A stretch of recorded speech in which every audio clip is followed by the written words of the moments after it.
Hi, and welcome to this month's Flight Deck Show. My name is Michelle Dale, and you can find out more about who I am at michelledale.me. I'm currently broadcasting live from the members area of the VA Passport at passport.virtualassistant-live.com. In this show, I'll run through what's new this month in the VA Passport since our last session. I'm going to be giving you updates from my own business, virtualmissfriday.co.uk, plus I'll answer our members' questions which have come in live via the broadcast chat box and from our forums and social networks. If you'd like to join these sessions, simply log in to passport.virtualassistant-live.com and under Flight Deck, click Join the Live Broadcast. If you aren't a member yet, you can join us at www.thevapassport.com. And don't forget, if you'd like to subscribe to our upcoming shows, you can check out michelleonvimeo.me, which is our official Flight Deck channel, michelleonitunes.me, which is our podcast, and michelleonyoutube.me, which is our blogging channel. So, let's get started with the show.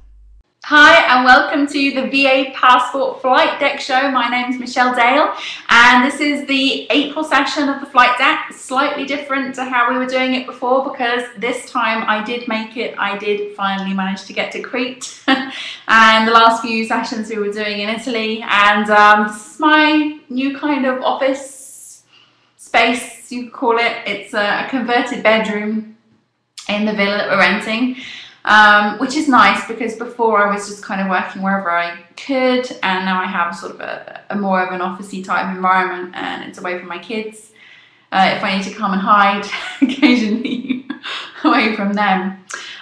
So welcome. It's been really hectic month for me, especially with the move. I had all sorts of kind of internet problems when we got here, sort of things that you consider that might happen but are just completely beyond your control. So it's been a really interesting month, and for me working has been a little bit difficult, but it has been done. I've managed to work off a dongle, a Vodafone dongle, and it's kind of been keeping me going. And then about a week later, after we arrived in Crete, I had the internet back up and running. So it's like it was only like a few days ago actually that we had it up and running for this show, which I'm pleased about, otherwise we wouldn't be doing it today. But overall it's been great. I'm absolutely loving Crete. Since we've been here it's just been amazing. It's the Greek Orthodox Easter here at the moment, and yesterday we were invited by the neighbours next door to a family party because it's the end of their kind of fasting, and they invited us to a feast, and it was interesting. They were like carving up sheep and things for the barbecue. There was a pig on a spit, but anyway it was fantastic, and I'm going to be doing blog posts, and I've got some good video footage for you guys, which I think is going to be interesting. Okay, so let's move on. I think we've had just a couple more people join in the chat room, so welcome to you. Again, it's a free-for-all here. I'm going to start talking. Are you transmitting from my bedroom? Who says? Is it? No, I don't think so. I think it's my office, which might be. No, it's not your bedroom. Why does it look like your bedroom? Is your bedroom in Crete? I don't know who this is.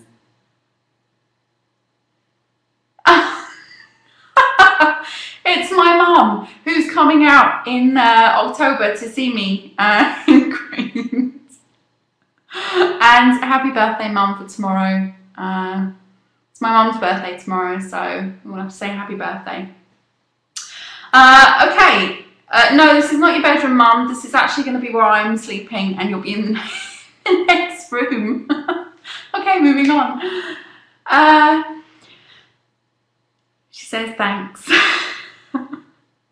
Okay, so I'm just going to go through now what's been updated since the last session that we had. It's not been as much as I would like. Like I said, I've been having a few problems. It's been a bit of a nightmare, but I'm settling in now and getting back in the swing of things. Okay, so for those of you who are new here, or for those of you who knew what it looked like before, we've got a new member dashboard in the VA Passport. And I'll shortly be transferring this as well to the VA Apprentice. But in VA Passport, the dashboard now looks really smart and nice. And we've got all sorts of various different links. And we've also got a new tab widget in the sidebar where you can also get quick links to the shows and to the jet set packs and the tracks and all the different things there. So you know, I'm hoping it's going to make it more accessible for you guys to be able to navigate your way around while you're in the Passport. The Jet Set Pack this month, the 10 PLR articles, is working with project management assistants and virtual assistants. Very, very valuable. If you're a solo VA or whether you've got a multi-VA team, a project management space or a client area is really essential. It was essential to me, and I was using a project management space when I very first started out as a VA, and I was on my own and I was managing clients in it. So you don't have to have a team to have a client area and a project management space. So this PLR pack is great if you want to introduce clients to your project management space and the benefits of it and things like that. And it's a big time saver for you as well, because, you know, content, it takes time to create, obviously. So if you want to help educate clients on project management systems and how you can work with them with virtual assistants, then that is a great pack. It's free in the Jet Set this month. Then we've got a couple of trips. There's 2 trips this month because I'm going to move the Visa trips, which is the tutorial videos that I do on something in my own business. I'm moving those to mid-month. So this month you've got a little bonus because you've got the first trip, which was launched on the 1st of April. And that was for how to optimally manage your Twitter account for results and clients. And I basically take you through how, when I'm actively looking for clients, I manage my Twitter account, and basically I turn this on and off as and when I want to do the marketing for the client. I mean, obviously I update my Twitter account almost daily. I try to update it daily, just manage my app replies, manage my direct messages, that type of thing. But when I'm actively marketing and seeking out clients, I primarily use Twitter. It is my primary source for finding clients organically, which have not been recommended to me by other clients, because I do get quite a lot of referrals and recommendations from other clients, and not from the search engines, because I do a lot of, you know, SEO and clients come from the search engines. So taking those to aside and putting them aside, I primarily use Twitter to generate clients. And the video tutorial which I've done is exactly how I basically categorize my followers and how I interact with them and how I decide whether I'm going to actually consider them like a hot lead or whether I'm going to just say hi or whether I'm going to eliminate them. And the thing about Twitter is it's very fast paced, and basically what I try and do on Twitter is form the relationship or get the lead, obtain the lead, and then I kind of move them to Facebook if I can to do a little bit of relationship work, relationship management, or I connect with them on LinkedIn.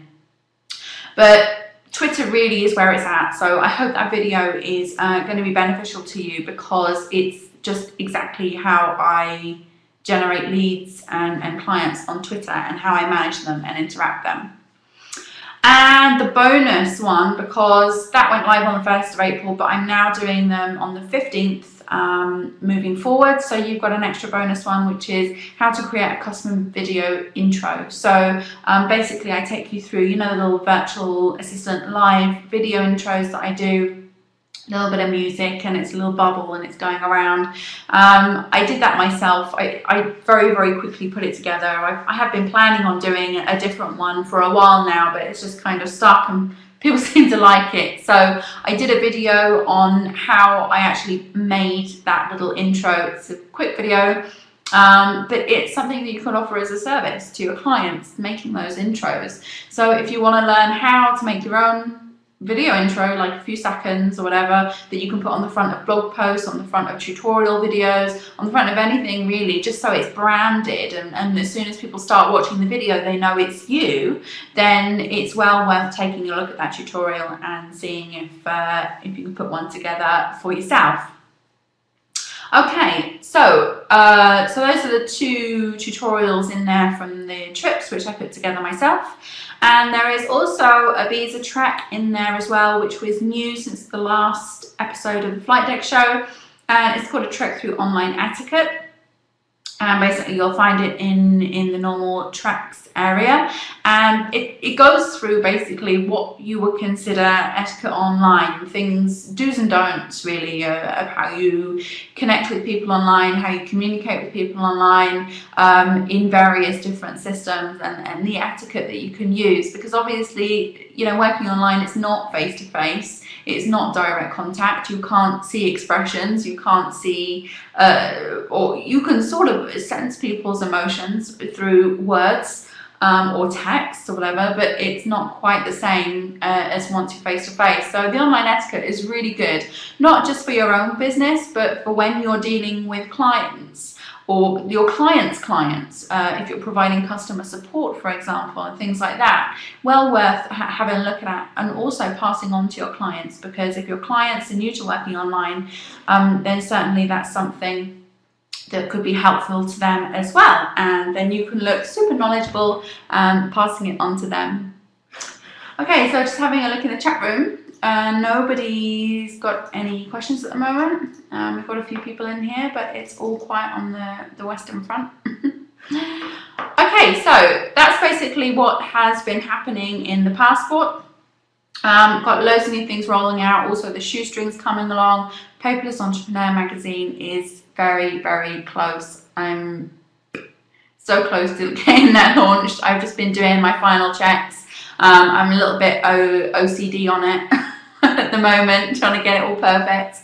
So I'm really worried about it, but it's on its way and it's very close, and it will definitely be out by the end of April. Excited about that. Okay, so moving on to the VA apprentice, and then what I'll do is I'll move on to the forum questions, because I believe I have a forum question, and then we'll wrap it up. So the VA apprentice, there's a favorites widget now. We installed the favorites widget on the VA passport members area, and now that's in the VA apprentice, so you can favorite video tutorials and modules and lessons and library and FAQs. You can favorite the ones that you want to look at and come back to and things like that. That was requested by Natasha, so thank you, Natasha. That was a very good idea, and we've implemented it on the apprentice site. There's a chat question. Hi Michelle. Oh, hi, Tracy's just arrived. Okay, the chat question. Hi Michelle, this is Diana. What is the best way to create / find media-rich blogs, videos, etc.? I'm talking content-wise. There's a few things that you could do. There is, and it really depends on the niche that you want to do in, but if you go to Google and search for top lists, and you put in whatever keyword you're looking for, top blogs or top list blogs and things like that, people do lists of their top blogs based on whatever their niche is, and you'll find that people have actually blogged whole lists of blogs which are related to a niche. So that's one thing that you can do. There was a really, really good one on leavingworkbehind.com, where I'm in it actually, where he did the top 100 blogs that you need in your life. And I've actually used his list. His name is Tom Ewer. He did a guest post on virtualassistant-live.com.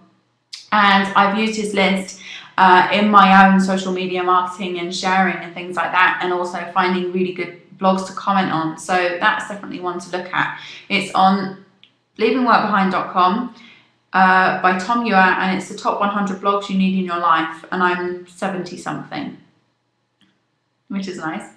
And then there's another thing that you can do, which I also do, is search for hashtags. So if you go on hashtags.org, I think it's hashtags. I'm just going to have a look for you so I can confirm.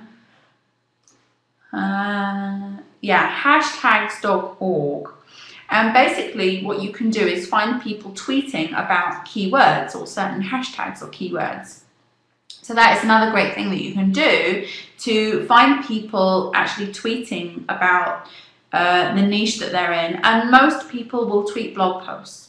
You know, on Twitter, there's loads of links to promotional pages and things like that. But most of the links that go on there are going back to blog posts or articles or things like that. So that is another good way of finding content.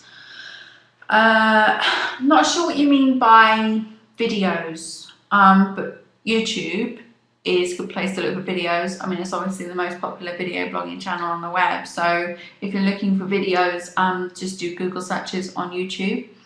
YouTube searches on YouTube, or in Google as well, because obviously in Google, when you do searches, you can filter in between video sites and blogs and that type of thing. So if you do a keyword search on Google, make sure you select in the left sidebar on Google blogs, and it will just bring up the blogs which are related to that keyword or that niche.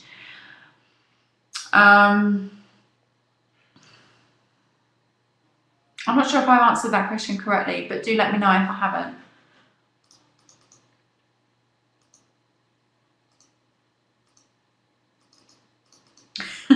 Everyone's chatting in the chat room. I'm just going through it and trying to find the questions. It's funny.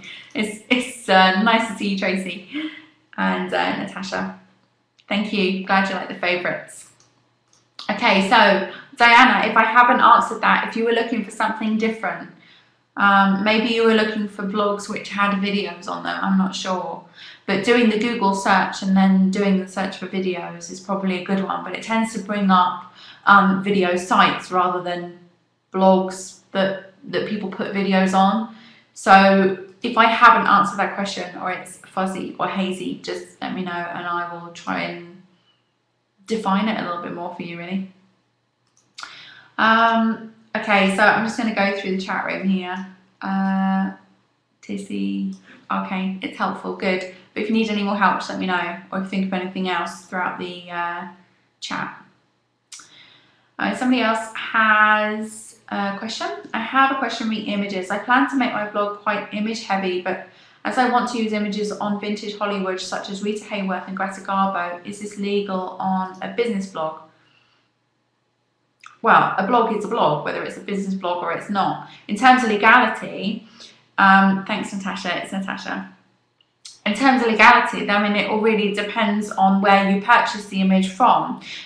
For example, if you go on Google and you Google Greta Garbo, and you just literally find a picture of Greta Garbo in the images and you just take it and use it on your blog, then yeah, that could be copyright infringement, or you know, you're not supposed to take the photo. But if you can find stock sites or stock photography sites, there's a couple. There's iStockPhoto, which I'm sure you're aware of, photojune.com, oh sorry, no, it's photojune.net. That's another one. Then there's Shutterstock. You know, if you just go on Google and do a search for stock photography, or you know, and then you can like drill down a little bit more into Hollywood or stock photography, Hollywood stars, that type of thing. But what you could do actually, Natasha, is recycle some images. So don't just like buy one image and then, you know, use it and then think, well, that's gone, it's that image, because, you know, you want to try and stretch the images as far as you can, because obviously you paid for it. So what you could do is use a photo editor. I mean, I love Photoshop. Photoshop is like what I use to do everything in terms of design. But you could use a photo editor like Photoshop. I think there's a couple of others out there which might be a little bit cheaper or might be a little bit easier. I think there's even a free one called GIMP, which does editing, but I've never used it. But basically get a photo editor and then add captions onto the photos and things like that, or change colours, or do like a mirror image of the photo, or do like a mashup of different photos. So you're basically essentially taking one photo which you paid for, but you're creating sort of all sorts of different versions of it, with text, with colour, with images, with placement, that type of thing. And also, if you get Photoshop, there's loads of different actions that you can buy, which, you know, change the photo, the aspect, you know, all sorts of different things. You can pattern the photo, you know, just get creative if you can. Add borders and different colours and things like that, and then basically use a photo and then do something a little bit different with it, and then bring it out again a couple of blog posts later, or, you know, every sort of 10 blog posts think about using it again. And also as well, you know, in terms of a business blog, you know, although I do know what you mean because of your theme. You're in the VA Apprentice, and we've just done your theme, and it's all very Hollywood movies, which is awesome. But don't be too concerned about, especially on your blog, about incorporating other, you know, different themes and images and things like that on there. I mean, it is good to stick with one theme when you're going through your main web pages on the site. But if you want to, you know, branch out into other images, you know, just do that as well. And you can also, you know, like get images of other things from that era. You know, it doesn't have to be the Hollywood stuff. You can just be a red carpet or something like that, or, you know, an Oscar, anything that you could think of. But yeah, it doesn't have to always be those type of images on your blog. It's just a thought. Don't be too concerned about it. The most important thing is the content, making sure you've got great content. Thanks, Natasha. You have GIMP, that's good. Nice to know I'm tied to my theme, thank you. No problem. It's great to keep a theme, but don't always, you know, feel like you have to, especially with a blog, because, you know, over time you're going to have like hundreds of blog posts building up, so it's going to be hard to always stick to the same theme, which is why I kind of like had the idea about incorporating different versions of the same image within the post and things like that. I meant not tied to my theme. No, you're not tied to your theme. A concept and a theme, I think, is more about, you know, in terms of the branding and the marketing and things like that. And blog posts are kind of aside from that. They're a little bit different. So, I mean, it's more important, I think, to have a photo or an image that ties in with what you're writing and what you're talking about, as opposed to the theme of your website, especially when it is a blog post. But in terms of the main pages of your site, you know, obviously your about page, your services, rates, whatever you're choosing, it's good to have the theme running through those, but not so much on your blog. Okay, great. If anybody has any other questions, feel free to jump in whenever you would like. Last thing I want to say, with regards to the VA Apprentice, moving back to that, is that the Twitter follower building tutorial has been replaced. We were using a system for doing our Twitter following, and then we changed it, and then we used a different system, and then they, can I say, crapped out on my video, I suppose, yeah. They disappeared, they went, and then we had to find another system. So there was a little bit of delay on getting the latest Twitter follower building tutorial out to you, but it's in there now. So if you want to learn how to build your followers, it's in the VA Apprentice site, not the VA Passport. Okay, so if anyone has any more questions in the forums, do please let me know. What I'm going to do now is go to the actual forum itself, because I do have a question in there. Let's take a look. I think it's from Sarah. Don't think Sarah's on the call tonight. Let's have a look.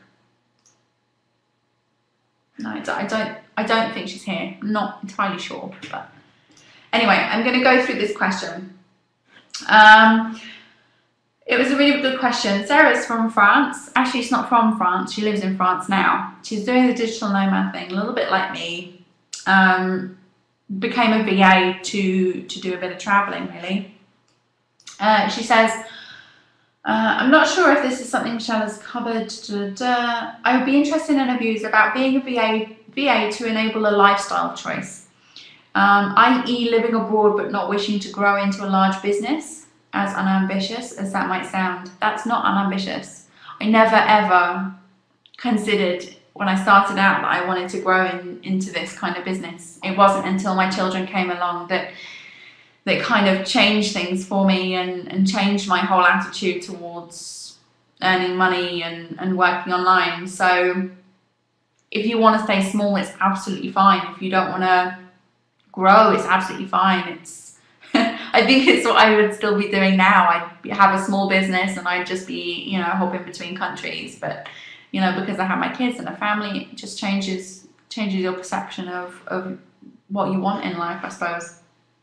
Okay, So basically, if a VA simply wants to have a regular income whilst living abroad, yet provide a quality service and be proud of the work undertaken, would she recommend finding individual clients, and if so, the best solutions for going about that, or would she recommend subcontracting for other VAs? And again, what is the best way to go about that? Now, it's really interesting that you said this, because if you check out the VA business book, which is free, I think it's in the members area, and it's also on my site, which is free. I go through in there these 3 very clearly defined types of business model which are in the VA industry. It's the innovator, the supporter, and the supplier. And in all my experience, you can pretty much categorize every VA into these 3 different types of VA or VA company, or whatever you want to call them.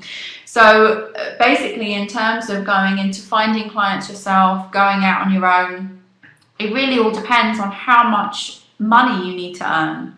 And that's really what it all boils down to. Well, not all of it, you know, obviously you have to consider your own goals, your ambitions and things like that. You know, if you want to go big, if you want to go large, give it large. Then you obviously have to consider eventually taking on team members and things like that.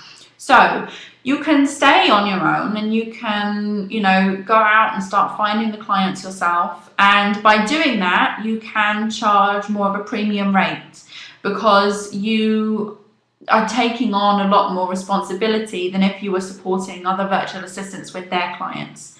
That's kind of what it all boils down to. Now, because you can charge a premium rate, by doing that, you can obviously earn a fair amount of money as a solo VA.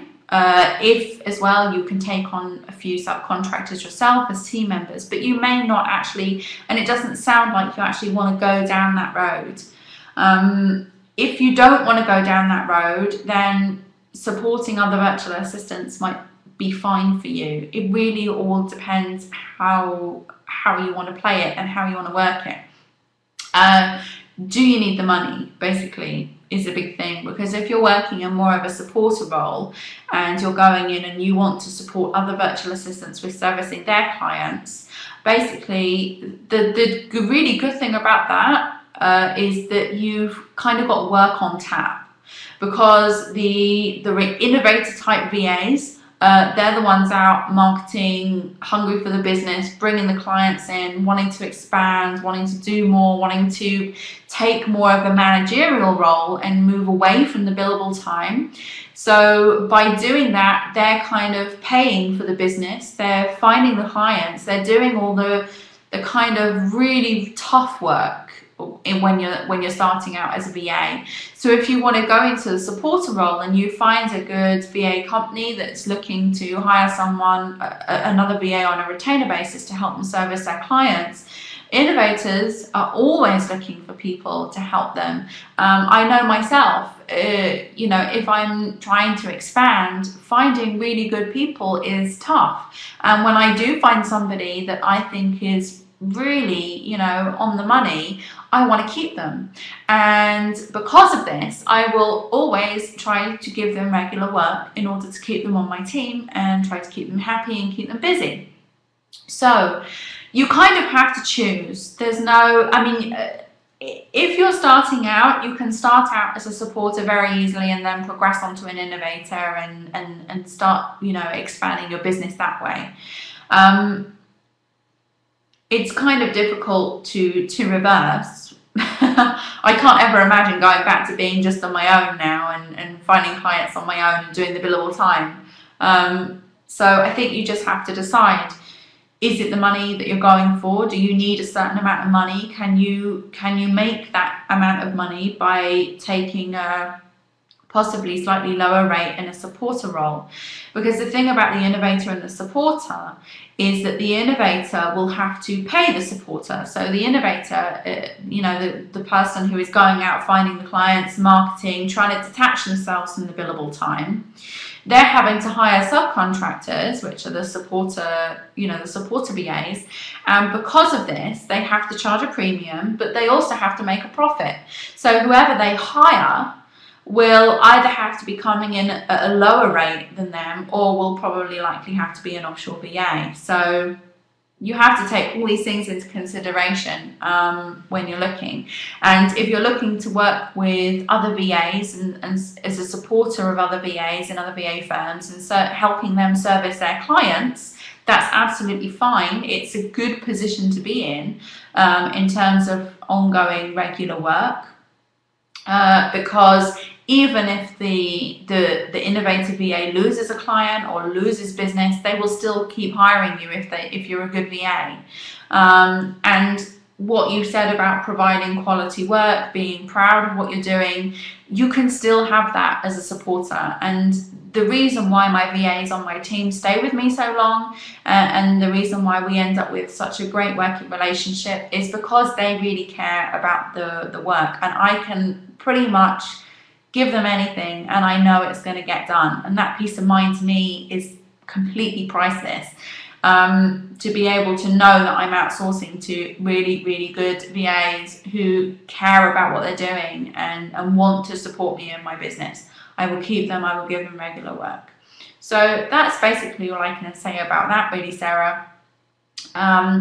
If you are able to sustain the amount of income that you want to do in the supporter role, that's absolutely fine. It's easier to travel when you can detach yourself from the business, and in a supporter role you might be more likely to be required to be around in certain times or whatever. It depends how flexible the VA is who you're working with. But that's all stuff that you need to work out with that VA that you're supporting with regards to the terms of your service. So you just have to kind of play it by ear. But if you can, you know, earn a decent size income or whatever you want to earn based on wherever you want to live. I'm not sure whether you want to stay in France. It's fairly pricey, I know. I lived there for a couple of years. If you want to move out to somewhere completely different, Bali, Thailand, Egypt, India, you know, all these places are kind of pretty much, you can work very, very little and, you know, take in very little and still live a, you know, wonderful life. So it really all depends on where you want to be and how much you want to earn and whether you have a family to support and things like that. But I hope that helped a little bit. And if you have anything that you want me to elaborate on, just please leave it in the forums and then I'll be happy to answer that. Okay, so final thing going on here. Somebody in the chat room has a question. Is there any way to stop all the spam you get on WordPress to do with your blogs? Yes, there is. There is a plugin called Akismet, which is A-K-I-S-M-E-T, and you literally have to install and activate that plugin. And then what you need to do is sign up for a WordPress.com blog. If this is my mother, I'll give you my Akismet API key. And then you insert the API key into the Akismet plugin and the spam will stop coming through. Not all of it, but a majority of it. 99%. Okay, another question. I have my first potential client from Twitter and they are keen to do a consultation, but I have had a sudden attack of nerves. What do I do? Can't afford to be nervous. No, you can't. It depends on what's making you nervous. Are you nervous because of who they are or the potential work involved? What's making you nervous, Natasha? Is it just jitters? Is it like before you get married or before you go on a first date? Those kind of jitters.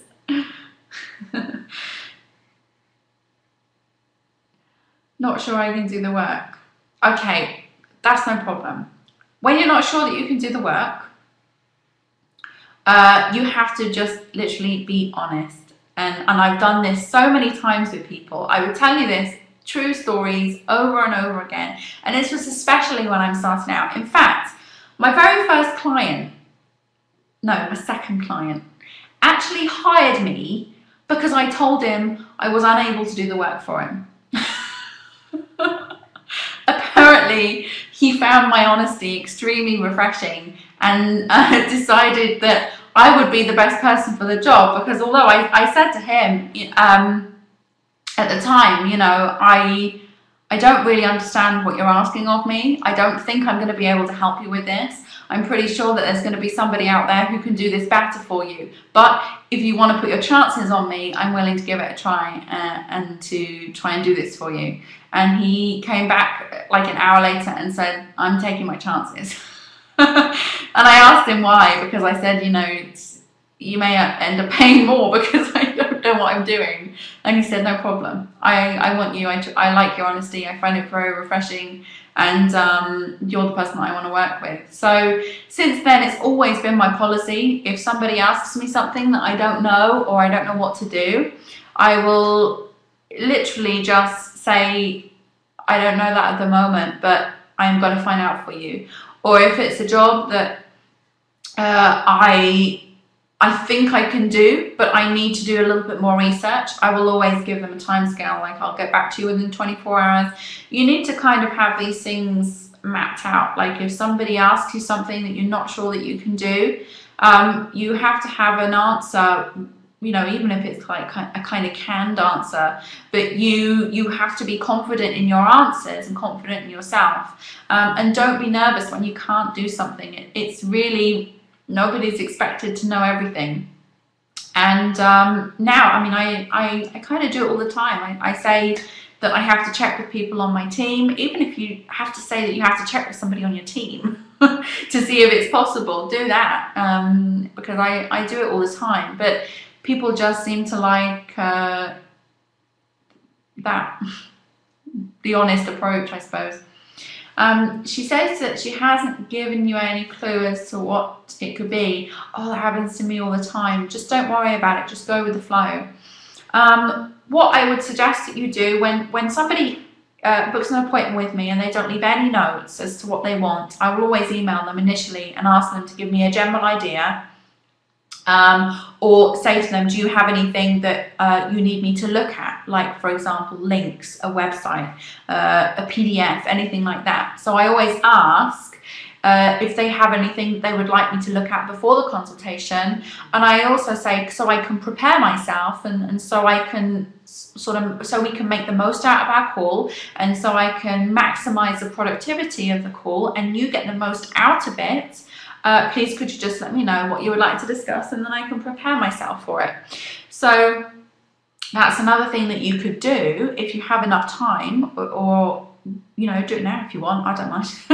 But go and just send her an email saying that you're really looking forward to the call tomorrow.